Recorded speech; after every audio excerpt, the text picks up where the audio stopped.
Telangana Bharatiya Janata party నాయకులు అసలైన విషయాలపై స్పందించడం లేదు. ముఖ్య నేతలంతా ఎవరికి వారే అన్నట్టుగా ఉంటున్నారు. ఈ పరిణామం వల్ల అసలు బీజేపీలో ఏం జరుగుతుందో ఎవరికీ అర్థం కావడం లేదు. తాజాగా వరదల విషయంలో కేంద్రాన్ని కాంగ్రెస్ పార్టీ టార్గెట్ చేసింది.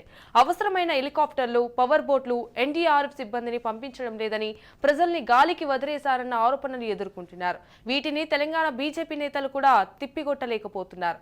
మామూలుగా అయితే ఏ రేంజ్ లో కావాలంటే ఆ రేంజ్ లో ఎదురు దాడి చేయవచ్చు. కానీ ఎవరికి వారు తమకెందుకు అనుకుంటున్నారు. అందువల్లే ఎవరు ముందుకు రావడం లేదు.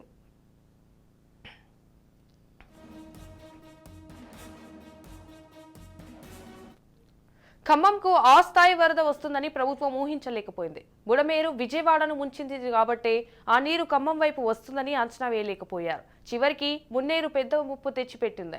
6-7 అడుగుల ఎత్తున నీరు పారడం అంటే చిన్న విషయం కాదు. మామూలుగా అయితే గోదావరికి వరదలు వస్తే ఖమ్మం జిల్లా ఉలిక్కి పడుతోంది. ఈసారి మాత్రం భిన్నం. అందుకే ప్రభుత్వం పెద్దగా చర్యలు తీసుకోలేకపోయింది. కేంద్రాన్ని కూడా అప్పటికప్పుడు అడిగి ఎలాంటి డిజాస్టర్ రిలీఫ్ చేపట్టలేకపోయింది. హెలికాప్టర్లు లేకపోవడం వల్ల చాలా మంది ఇబ్బంది పడ్డారు.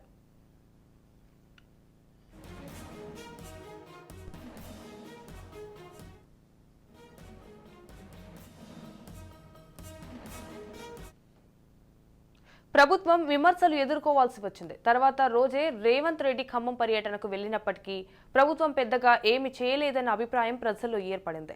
ఖమ్మంలో ఎలాగో వైఫల్యం చోటు చేసుకుంది. దాని కారణాన్ని కేంద్రంపై నెట్టేస్తే బెటర్ అనుకుని ఆ పని ప్రారంభించారు. విపత్తు వచ్చినా కేంద్రం కనీసం హెలికాప్టర్లు పంపలేదని, ఎన్డీఆర్ఎఫ్ సిబ్బందిని పంపలేదని ఆరోపణలు చేయడం ప్రారంభించారు. పక్కన ఉన్న రాష్ట్రానికి 120 పవర్ బోట్లు, హెలికాప్టర్లు, ఎయిర్ ఫోర్స్ కూడా సాయానికి వెళ్లలేదని, తెలంగాణకు ఒక్కరు కూడా రాలేదని, అది కాంగ్రెస్ సర్కారు వైఫల్యమేనని బీఆర్ఎస్ విమర్శించింది. అయితే ఇది బీజేపీకి సూటిగా తగిలింది. బీజేపీని ఏమీ అనలేని నిస్సహాయత వల్ల కాంగ్రెస్ ను కేటీఆర్ విమర్శించి ఉండొచ్చు. కానీ కేంద్రం ఏమి చేయలేదంటే అది బీజేపీ మీదకి వెళ్తోంది.